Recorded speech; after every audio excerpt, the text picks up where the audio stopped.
saucer. It looked like it was money. I don't know what it was. It was a flying saucer or what it was. It wasn't an airplane. It was not an airplane. It was down awfully low. You're listening to Pursuit of the Paranormal podcast with your hosts, Ash Ellis and Greg Tomlinson.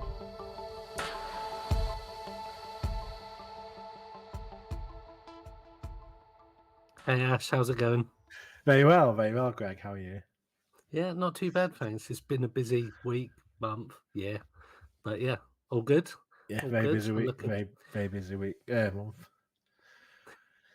And it's the spooky month of Halloween, so it is. We are a week next away week from Halloween.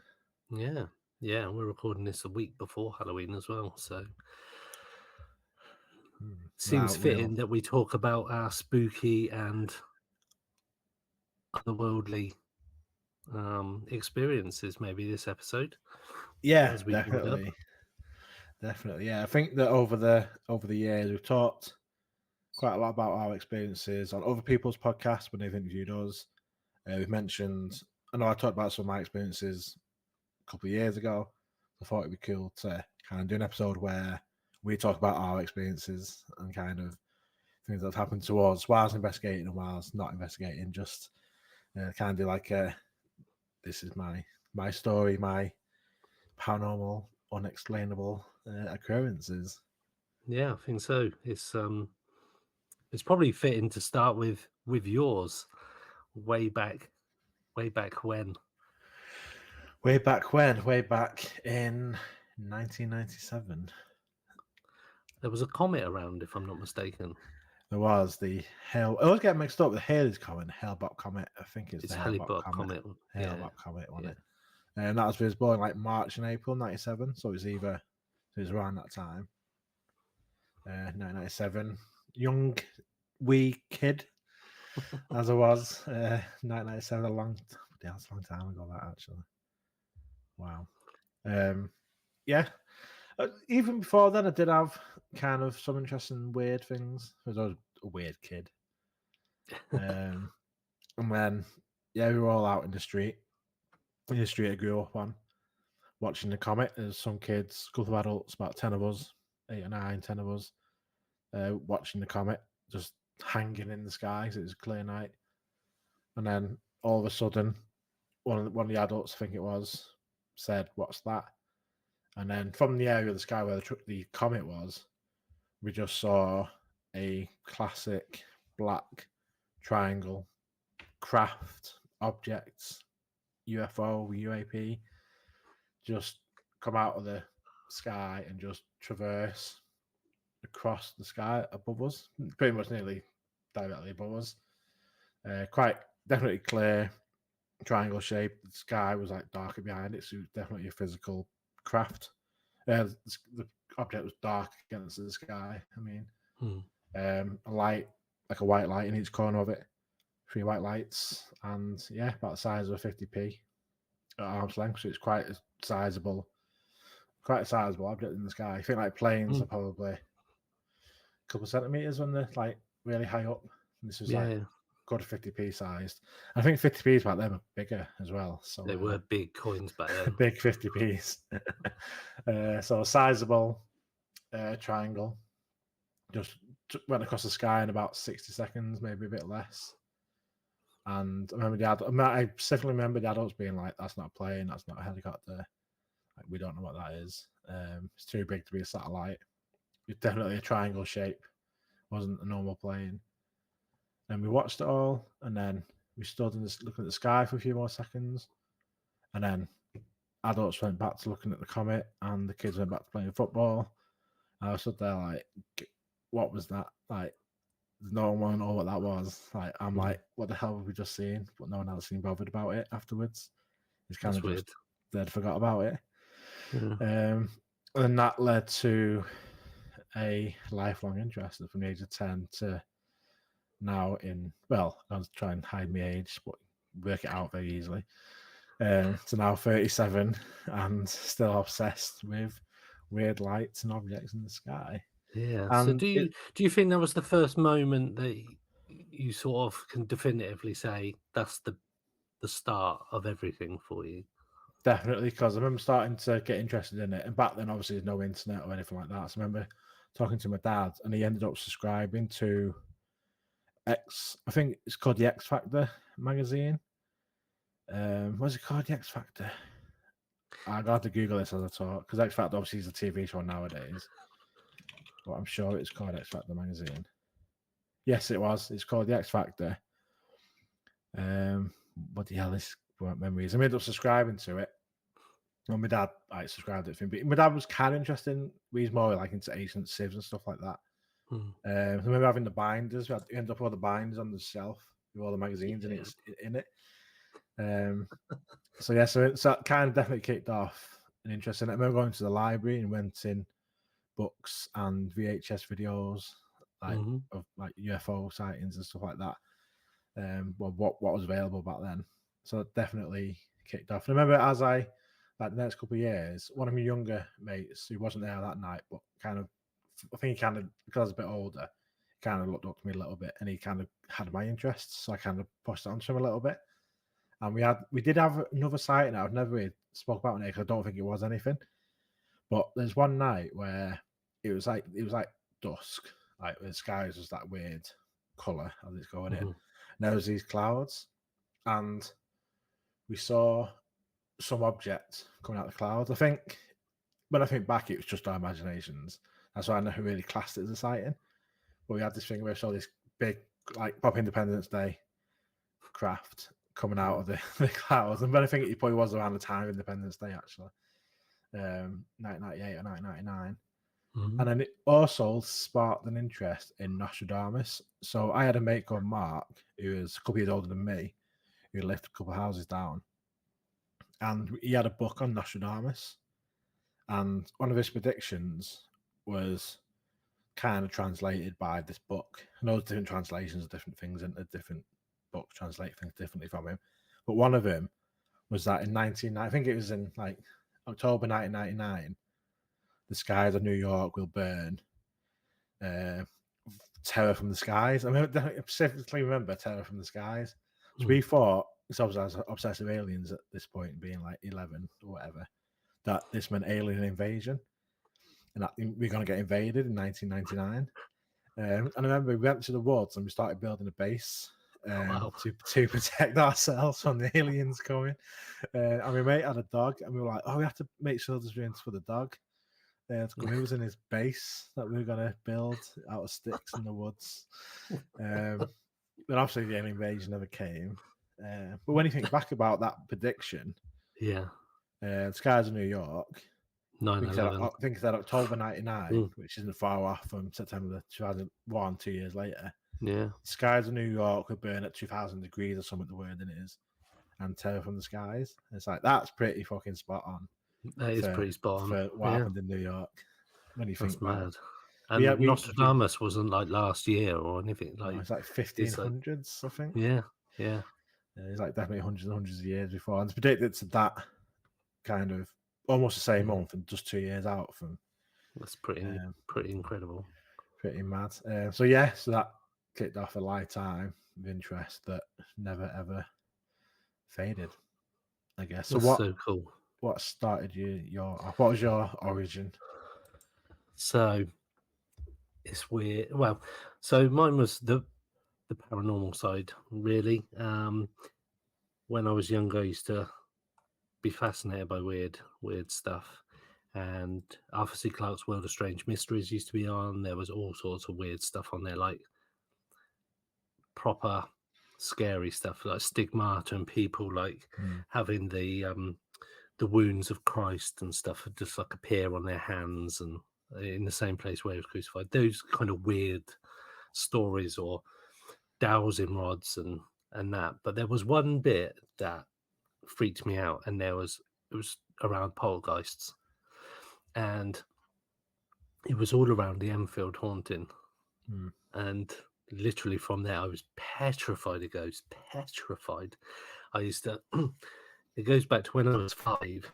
I watched a film about Dracula, and up until very recently, I've always had to sleep with a duvet over my neck. Wow. from when I was 5. I can Wow. remember watching the film. It's a black and white horror film. And when you're 5, pretty much any kind of scary film is a horror film, though. And I used to have to like put the duvet. I'd had to put a duvet over or a t-shirt or something just to cover my neck so I could sleep. And that was right into adulthood. Wow. Like it'd become part of.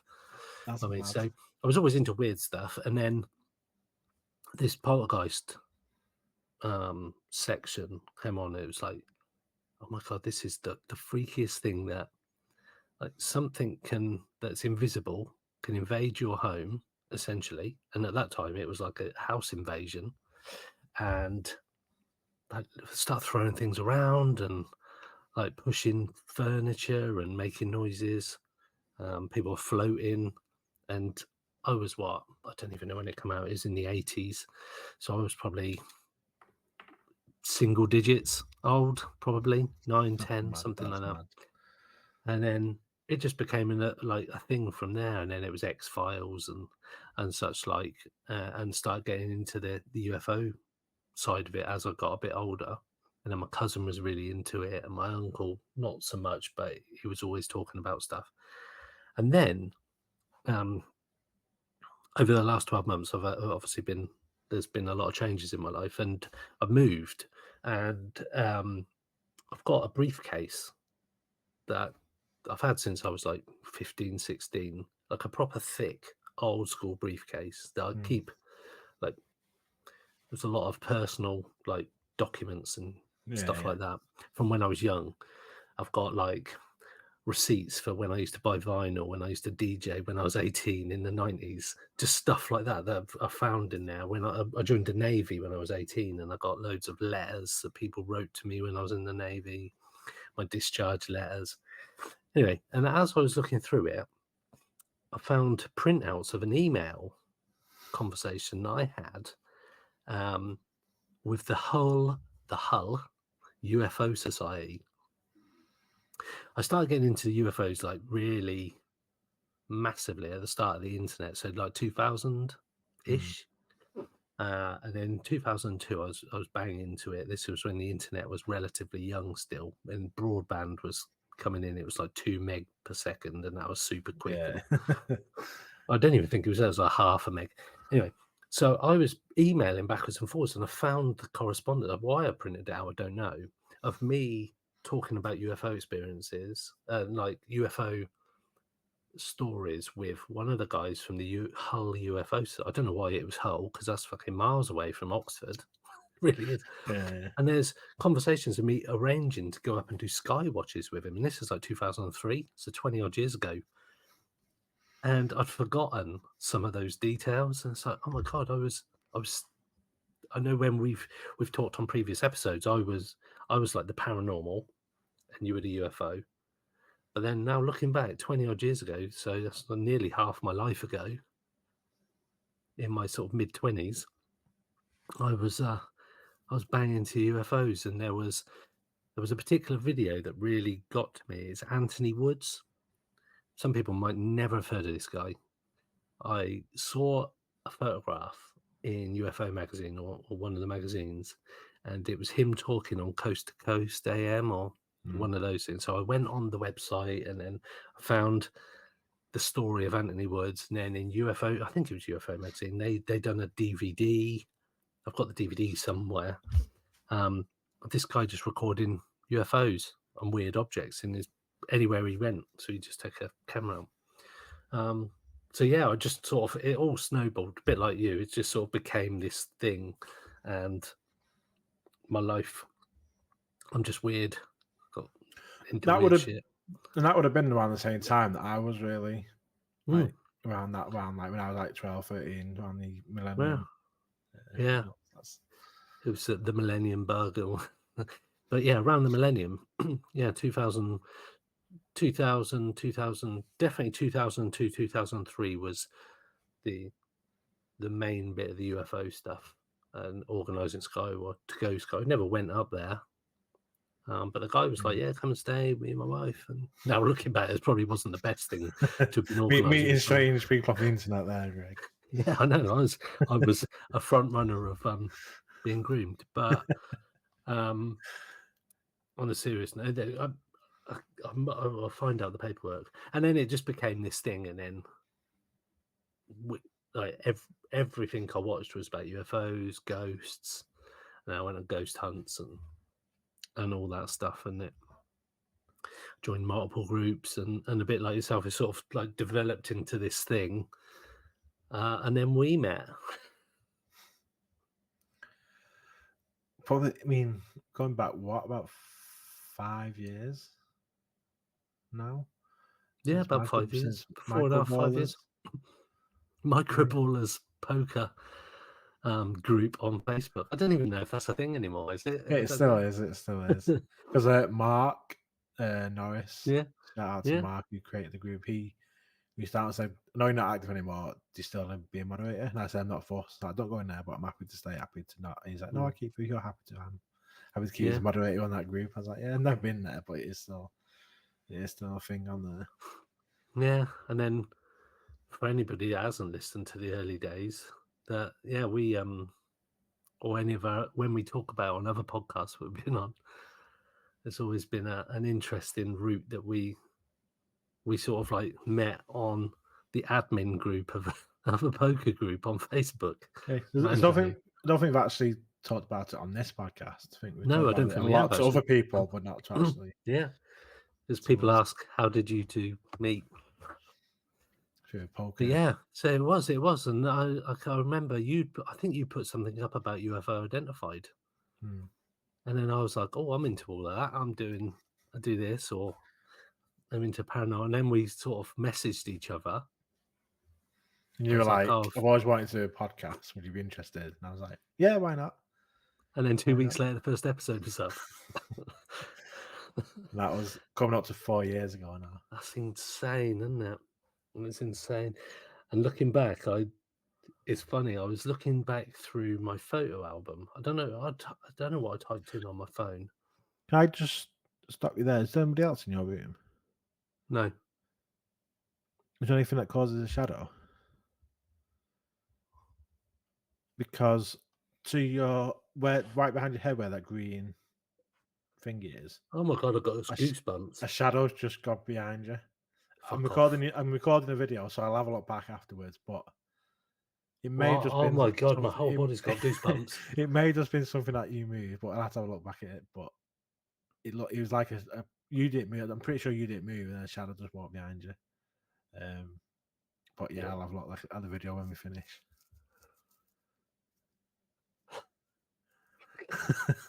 I keep an eye out. Oh my god, man! As soon as you said that, I got goosebumps. Which is weird because that wouldn't be the first weird thing that's freaked me out actually.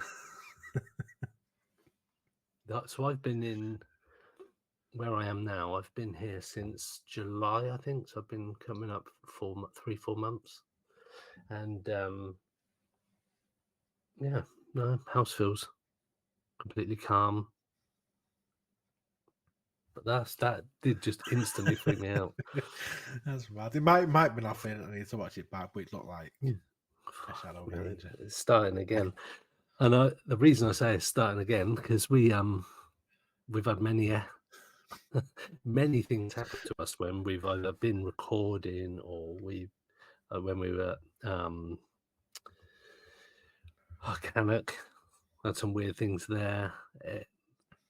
But when we've been recording the podcast, we've had loads of weird shit happen. So that was horrid. That was horrid. So yeah, I don't know where I got to. So yeah, that was. That's thrown me right off. You were looking at your phone. You on your phone searching? Yeah, so I was searching, and I came across the promotional 5-10 second video that we did for the first episode. Wow. I wasn't even looking for it, and it come up. I was looking for driving license or something. I needed to prove some ID, and it come up Yowie, and I didn't even listen to it because it's horrific. Not in terms of content, but in terms of the pain we went through to record that episode. Because we're now doing this in one. We haven't stopped. We haven't. This is one take so far. Whereas when we were doing the first few episodes, it took us hours to get about 10 minutes worth of, of audio. It did. It's painful to edit. It was painful to record because we were just laughing. We just look at each other and just laugh the whole time. So bloody hell, that's 4 years ago. Look at that. So what about let's talk about some of the weird stuff then that's happened to us. That seems quite fitting. One that really, and I think I said this on Andy Decode's YouTube the other day. One of the main ones that definitely happened, they all happened, but one that definitely sort of strikes a chord with me is when we were interviewing John Edmonds at Stardust Ranch, and all of a sudden I was on a brand new iMac. I bought it during lockdown. To be honest with you, I would never buy one again. My MacBook is much better than the iMac. Anyway, this iMac, brand new piece of equipment,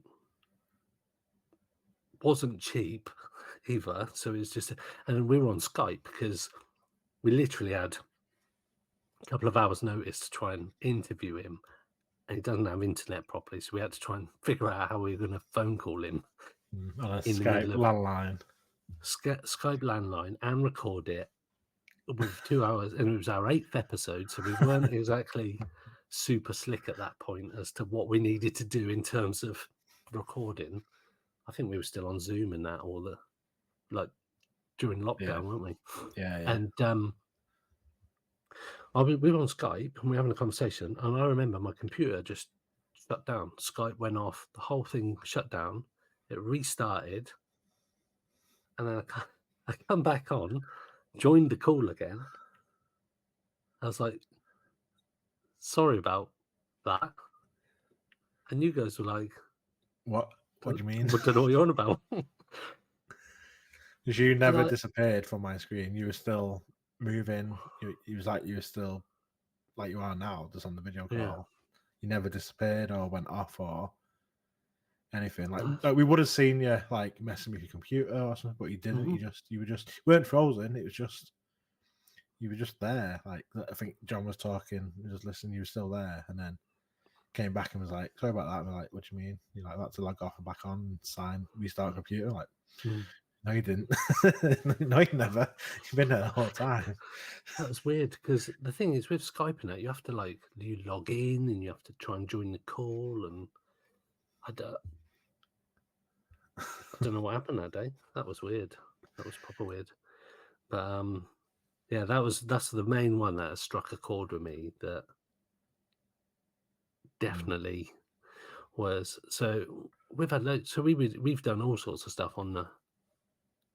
What other ones have we got? Because we were doing experiments, we would do spirit box sessions, we'd be doing all sorts of stuff. I guess we need to do that again. Yeah, so we've done the Estes method via Zoom, basically, didn't we? I was watching that recently actually because when I got a new computer, I was transferring all my files over and I was going through all the old videos and stuff, and I found the video footage from that episode where we had like all these different camera setups, looking at you, looking at the equipment, looking at different. We had like 4 different camera setups. It's really good, actual what we did with that video footage. I can't remember what actually happened. I don't think we got anything too mind blowing on that time. No, I don't think so. I think nothing really happened. We were quite new to that, weren't we? It was using technology. But then other stuff that's been weird that's happened is when we went to Cannock Chase, which was weird. Incidentally, it was the first time we've met for the first time. Yeah, that was cool because we'd been doing a podcast for a long time, nearly a year, I think, at that point, and we hadn't actually met each other. Yeah. And for those that don't know, like Ash lives up in Manchester, I live down in Oxford, and yeah, so it's not the closest of journeys or closest of locations to sort of just meet up.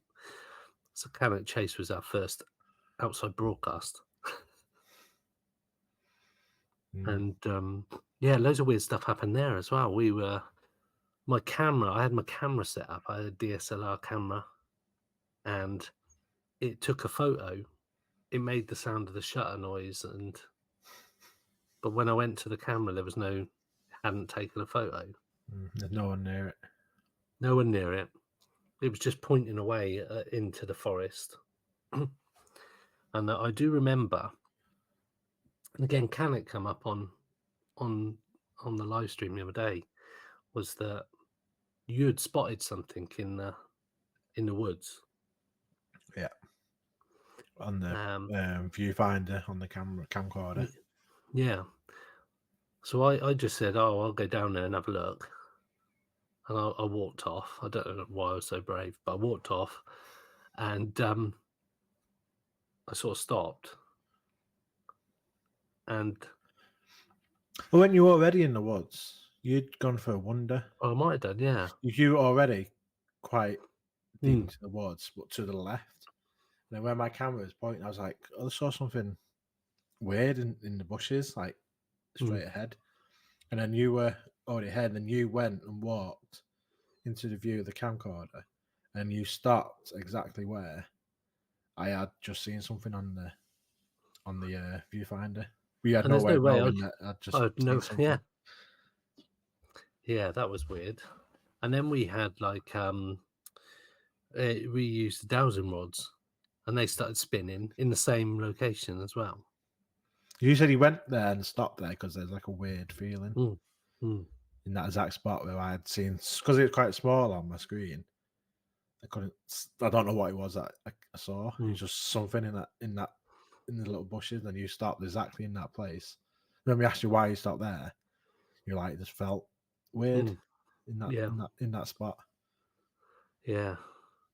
It was because we took a load of paranormal investigating equipment into the woods as well, which is normally people don't.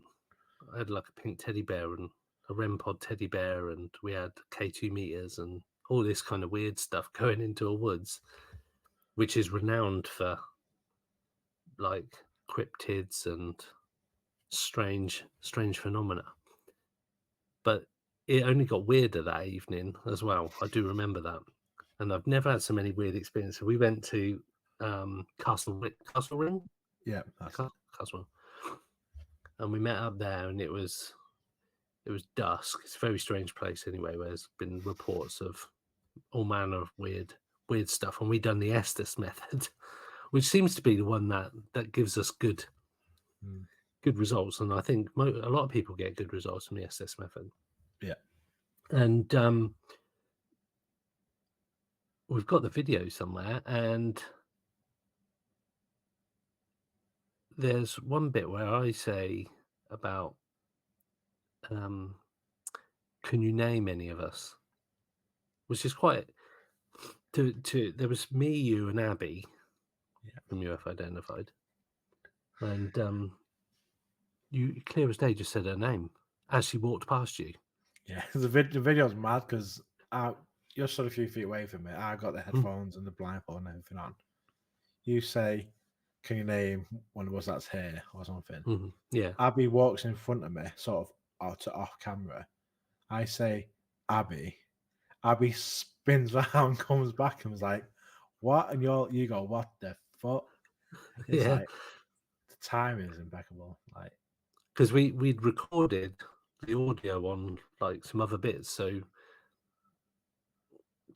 when you were speaking, we had the clear voice from me because we'd recorded on the video. We've got the video, and that was just super weird. And then, do you want to explain the next bit, the super weird bit? Is this the Nathaniel bit? Yeah. So I'm not sure if you'd asked, like, what's your name or something. Then I say, so obviously when you're being the vessel for the S's, you have no context or anything. You're just saying words, and you don't even realise that words might link together. You need to say names to each other because you're not thinking about anything. You're just hearing out for words and just saying whatever it is you hear. Like, you're not really thinking about anything else. So I just said Nathaniel. And in my head, we interviewed a guy called Nathaniel Gillis, a demonologist. and it's quite an unusual name. It's the only person I can think of that's called Nathaniel. Like a lot of Nathans, but the full Nathaniel is Nathaniel Gillis. So in my head, because my eyes are closed, I've got blindfold on, he just pops up, like the image of him pops up in my head as a Nathaniel. And then what I get through what I say out loud is, that's not me. I'm not him. Clear as day, as if it knew what I was thinking. And it was telling me, no, that's not me. That's a different one. I'm a different Nathaniel. That's insane. That is insane. That was one of the creepiest. And then it got even weirder as well. Because shortly before you finished the Estes, well, I say before you finished, before we decided that we'd had enough, didn't you sort of get touched or something like that? If I remember rightly, or am I thinking that wrong? I got very. I mean, obviously it was nighttime. It was cold, but it got like my whole body got like very chilled. Like you get like your whole body just like a whole chill goes through. I kept getting that. I don't know if it was just a cold or something, because I kept getting two voices coming through. One was a man's, and one was a woman's, and it was like it sounded like the woman's being attacked by the man, and I was hearing it through the voices, and it was like no matter what point of like the radio sweep it was on, these voices kept coming through, like the man and she shouting like get off me and all this stuff, and he's like this deep voice, and I stopped because I couldn't listen to it anymore. I was like, I'm hearing this woman get attacked or assaulted, like I don't want to hear it, and that's when I stopped it. I was like, I can't listen to this anymore. But now I do regret not, because we were getting result of it. I should have just carried on, but I couldn't stand listening to it anymore. But it was clear as day, like these two voices coming through, and it was constant. It wasn't like so often, it was constant, and it got more stronger and stronger. It started off like quite big gaps, and it's stronger and stronger to where it's just these two voices like arguing and like she was being assaulted. It was really strange and creepy.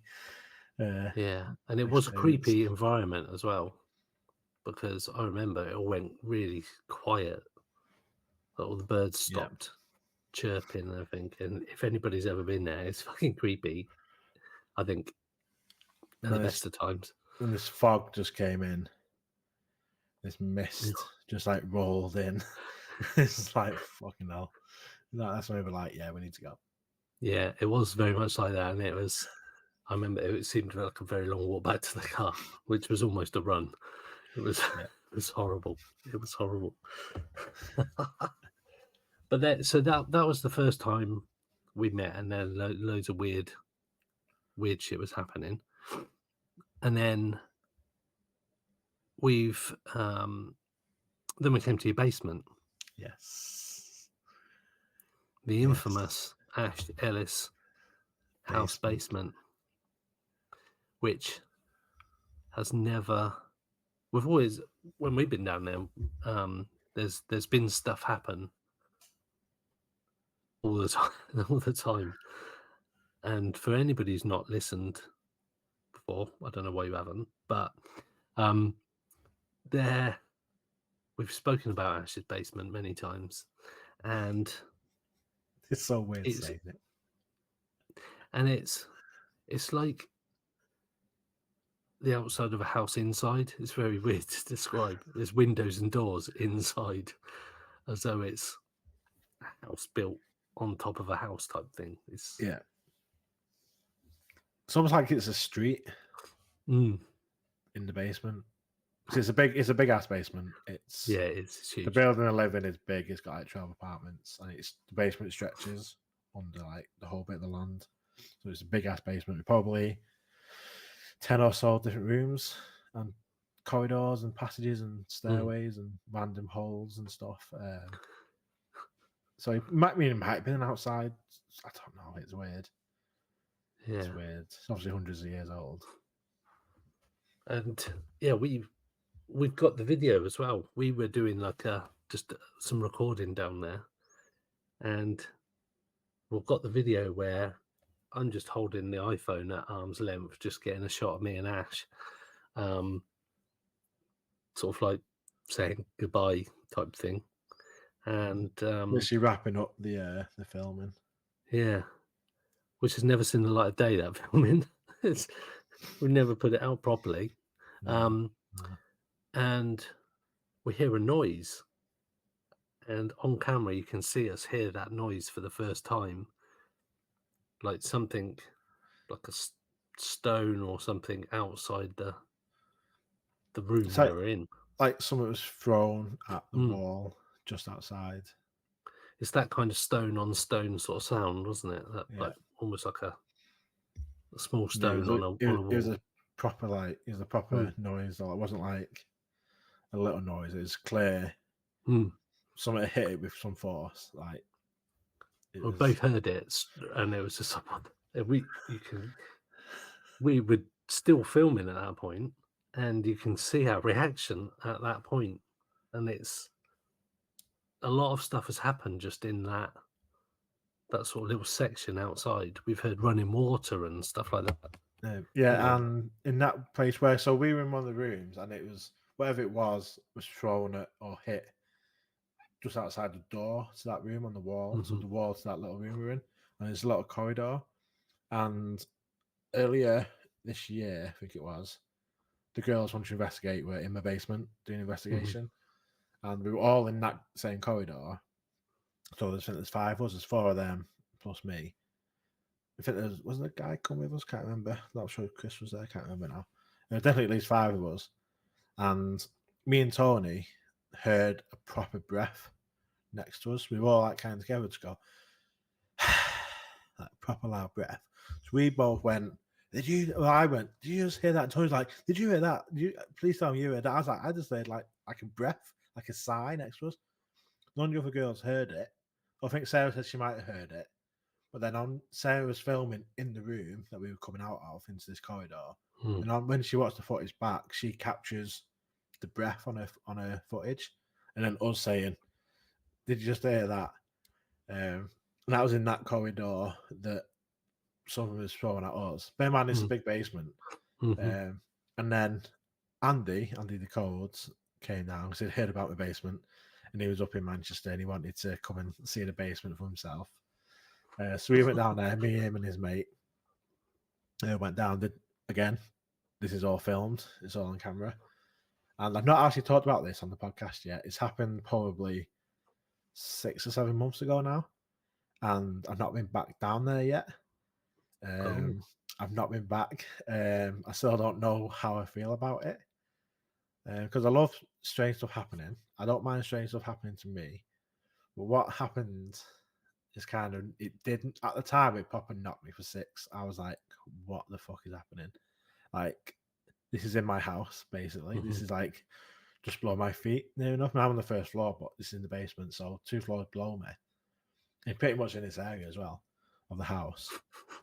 This has happened. I'm like, well, I don't know how I feel about this, because this is kind of beyond bangs or noises or stuff. So we were down there and we'd been doing some filming, and the 3 of us were in the same bit of corridor in the same part of the basement, and I felt someone pushed me from behind. Like, they put the hand on my back and moved me out of the way.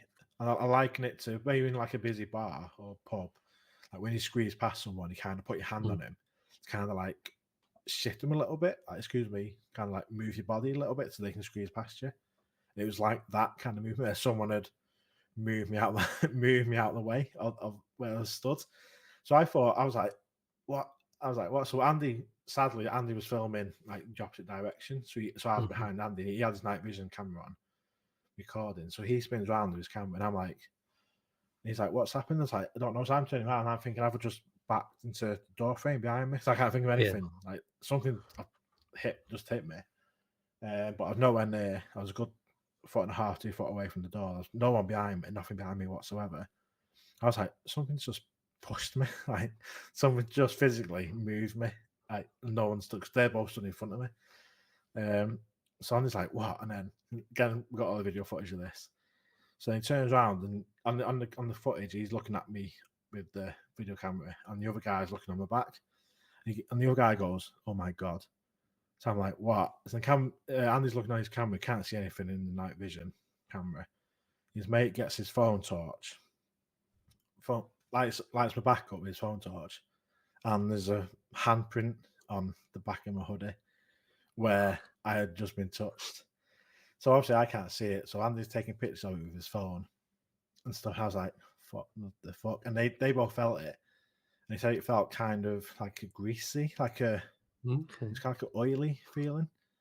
It's not wet, but oily or greasy. Like it was a weird texture to it. And then they tried replicating it on like the other side of my hoodie and couldn't get the same kind of effect.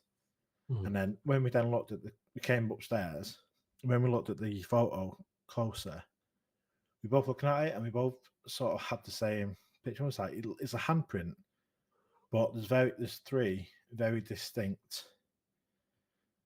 fingers, like that, like bulbous at the top. So it's like three. It's so mad. We both saw it at the same time. We both just went, "That's an alien hand." Like it's the typical grey alien handprint with the bulbous tip and like long nails going into the palm.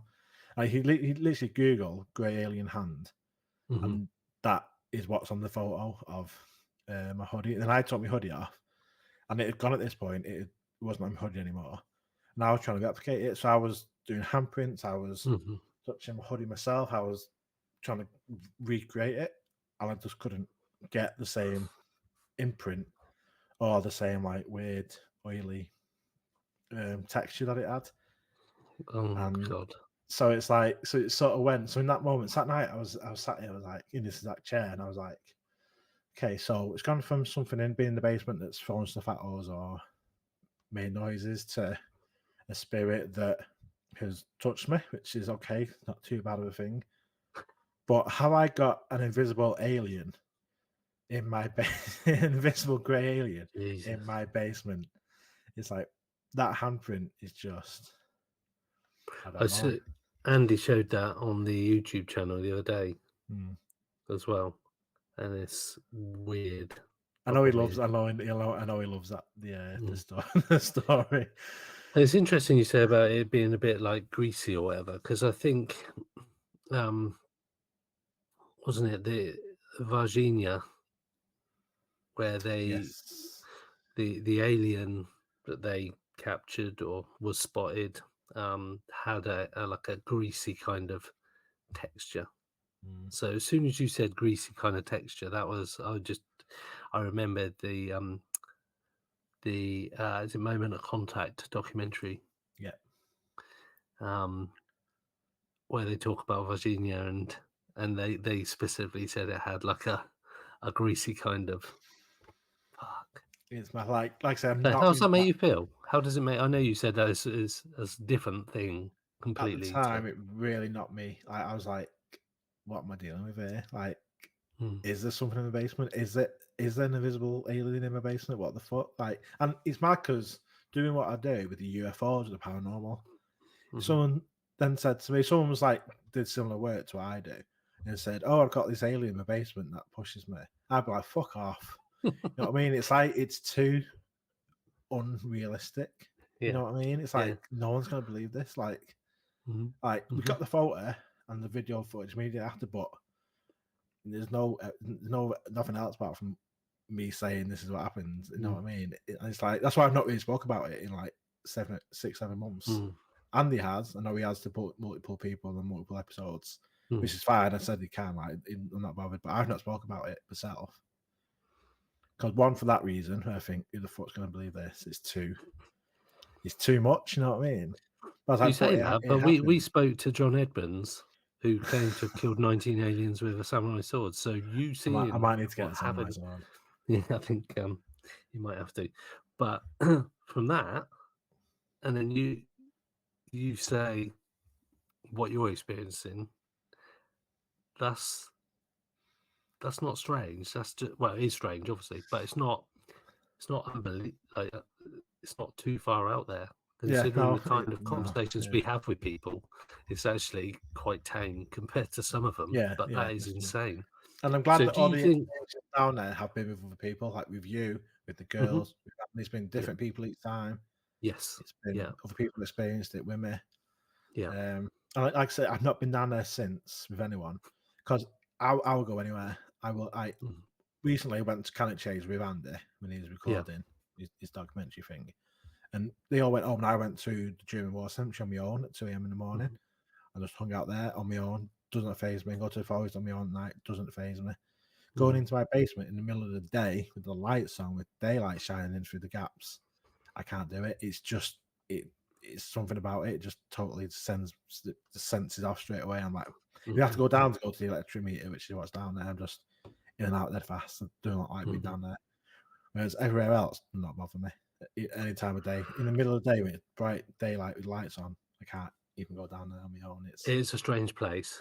I can attest to that. Even when you go down the steps into it, because you have to go in like a back door and up some steps into a back door and then down some steps.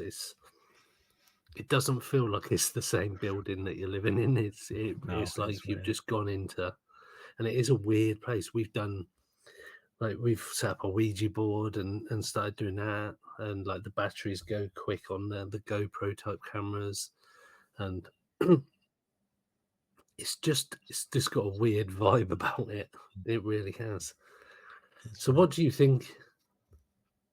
Do you think it is paranormal, or do you think it's something different, or is it, and this is me going out there, is it some kind of weird portal thing?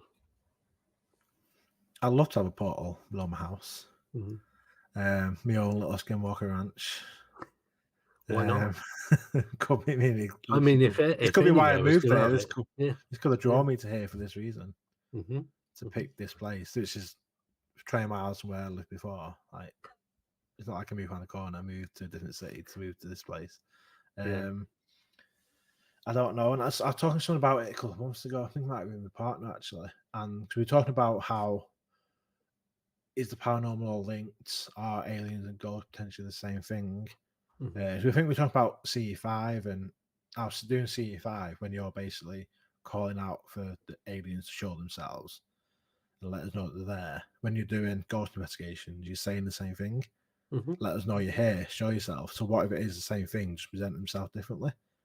So maybe whatever the entity, spirit, alien, whatever it was that pushed me, maybe that presented its hand in that way, because that's what would be familiar to me. Because I'm an alien UFO guy, it interacted with me and left a handprint on me, but the handprint was of an alien handprint, like a typical grey alien handprint.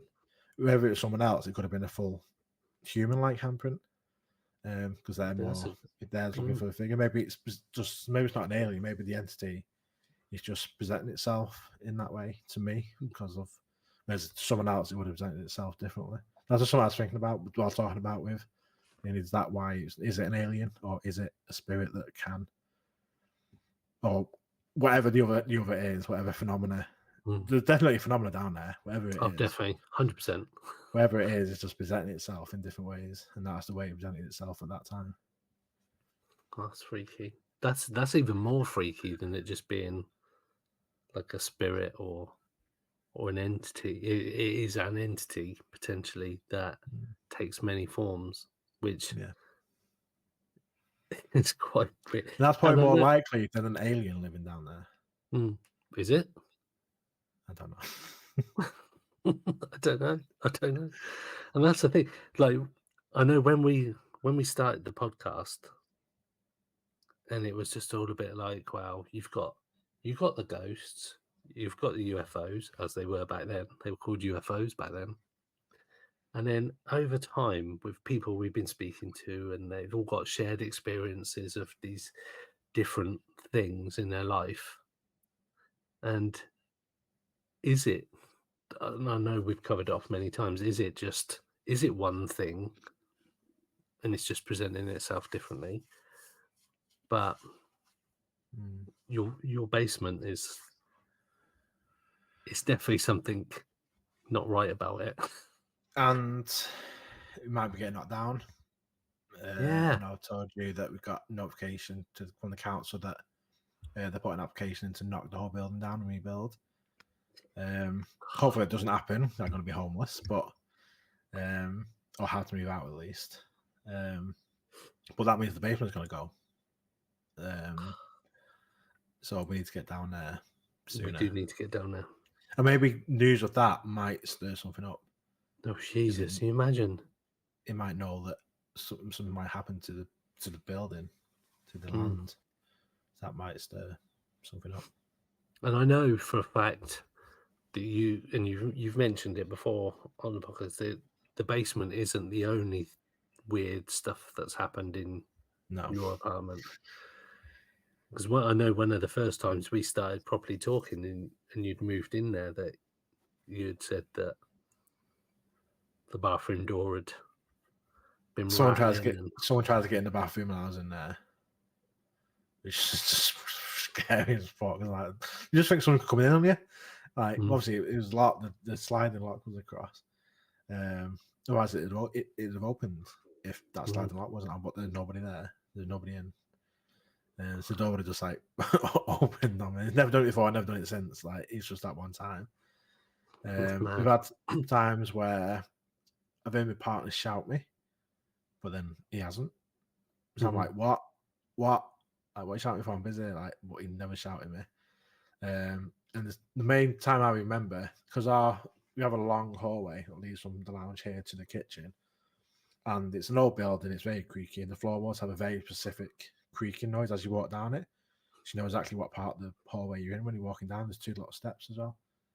And I was in the kitchen doing the dishes or whatever, and we back to the door, and I heard someone walk down the corridor. Clear as day, the exact creaking and footsteps that you hear when someone's walking down the corridor. So I thought it was my partner coming to the kitchen. So I turned around and just like look at him or whatever. I thought, because I heard him come in, I heard him walk down the corridor to the kitchen. No one's there. I thought, maybe they've gone to the bathroom, which is the next door. Not in the bathroom. So I go into the lounge, and I'm like, in fact, this is the bedroom. It's like, you just come down the corridor? He's like, no, I've been in bed the whole time. Like, it's like I heard someone walk down the corridor into the kitchen, but there was no one there. We've not had anything for a while. We had a bang a couple of months ago in the hallway, like something had fell or been dropped. But so I got up, so I'm like, what was that? I'm like, come on, let's find something. But there was nothing out of place. There's nothing had been moved. But we had definite leaving. The partner was like, don't go. I'm like, I need to see if something's fell off. If something fell off the sofa or something, like that's what the noise was. But there's nothing to explain what caused the bang. And we had our bedroom door open, so it was loud, and it was literally 5 feet away from us in the hallway. But never explained what that was. So a few things in the actual flat as well, but mostly the basement. And I've obviously been to your apartment, and it doesn't feel. The basement does, but the main residence area. Yeah, no, it's fine. It doesn't feel like particularly different to anywhere else. Yeah, creepy. So would you say that, because I know you have had a paranormal experience in a pub, but would you say that, like, some of this stuff, since you've been in where you are now, is sort of the main, like, some of the creepiest sort of stuff that you've had happen? Yeah. I mean, the stuff in the pub. In fact, I maybe I'd get into investigate there. I know someone that knows the owners, and they might be selling up, but they're going to get into paranormal investigation there. So I said I need to go. Yeah, with you, because that's where my kind of paranormal started. That was my first experience, was in that pub. So to go there and investigate it would be really full circle. But I saw somebody come in through the door, come and walk behind me and start speaking, but there was no one there. That was kind of my first what the sort of fucking ghost? What the fuck has happened? That was probably about 8 years ago now. Yeah. But what's happened here, it's all kind of been what I'd say low level stuff, like some noises, creeping, stuff like that. But what happened early this year, where I 100% know that I was forcefully pushed by nothing, effectively. That really, like I say, it knocked me for 6 at times. I was like, what is actually happening here? Like, is this what's going to happen next? Because like I say, I've not been down there yet since. That definitely has been probably the most prominent thing. That's why I not spoke about it. Because usually I talk about stuff, my experiences, and I say, oh yeah, you've had something bang in the bedroom, whatever. It's just like, it is what it is. It's just random paranormal, like stuff that could be explained, probably like pipes or whatever. But this one, I literally not spoke about it properly, like until now, because it's just I still don't know how I feel about it or how I want to go about going back down there. I don't need to, and I do want to, but not on my own, and to Definitely didn't go do on it your own. properly. In fact, all the main things that have happened have been that same corridor, that same little area of the basement. All these things have happened in, and the fact that the flat above it now is empty, because he's moved out a few months ago. So that's like even more that there's no one living there above there. So if it happened now, it's definitely not the person that lives above it. Yeah, they live below me. Then it's the basement floor. So definitely that one for sure. That's freaky. That is freaky. Wow. I mean, I've never had that kind of volume of experiences.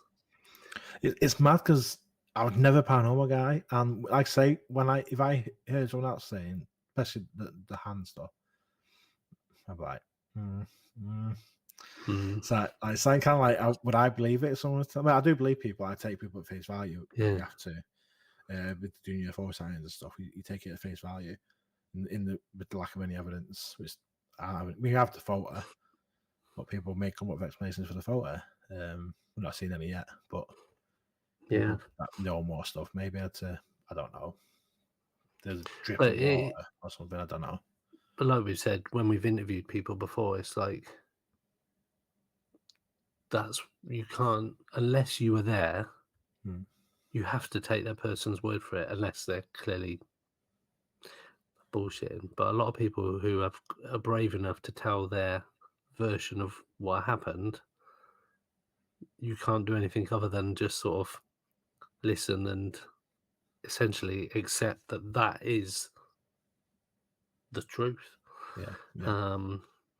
So that is super weird that you have all that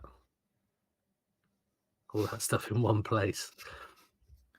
I mean, I've been there nearly 4 years now. Yeah, for 3.5 years. So it's kind of spread like probably 7, 8, 9 things that have happened over 3.5 years. So it's not a lot ongoing stuff. It's like the odd thing here and there, rather than like stuff happening every night. It is spread out over 3 years. But although I haven't been back in the basement since then. Yeah, you don't want to say it too loud, otherwise Go to Adventures will be down there trying to buy the place or doing an episode. If you stop getting that down, they buy out the landlord. That'll do me. Watch the rent up, and then a month later says, "Yeah, we're knocking it down as well." Cheers, mate. Bastard. Cheers for that. Yeah, I love it. Can't wait. Wow. We need to get down there, really. We definitely need to get down there. 100%. I'll have to arrange to come up, do a visit with my paranormal friends. 100%. 100%. We were doing all night. Imagine all night down there. God. Set up live cameras. Wonder if I could do that and have a stream up here. I reckon you could, Get a wireless. But then it reaches through the stuff, innit? Through the walls and stuff. Yeah. That's it, because it's quite an old building, isn't it? So it's really thick walls, like it's really Yeah. thick. So I don't know how good any Wi-Fi or Bluetooth would be. No, that's it. That's the only downside. I'm pretty sure we've not been able to capture your Wi-Fi when we were down there. No, I don't know. They have to be locked off cameras, and we'll just have to get it as and when, I suppose. Like take the footage and Yeah.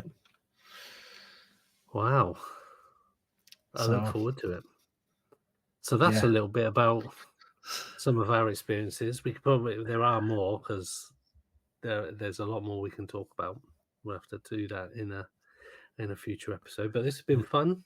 This has Yeah, and been we're fun. up to Catching up a little Halloween bit. a little bit, sharing our creepy stories. Right, it's like coming up to Oh, Halloween, yes. the witching Yeah, month. I've got a nice story about my experience of the ancient ramin that I've spoken about before, but I think it'll be fitting because that's freaky as fuck. Yeah, so we'll have that for Halloween. Nice one. Cool. Yeah, we will see you all next episode. Thanks Speak for to you listening. soon. See you later. Bye. Thanks for listening to Pursuit of the Paranormal with Ash Ellis. Title music created by Steve Yarwood and Ambienfinity. If you like the show, please follow us on Facebook, YouTube, TikTok, X, and Instagram. And if you really like the show, please rate and review the show wherever you are listening. It really does help. See you next time, and until then, stay weird.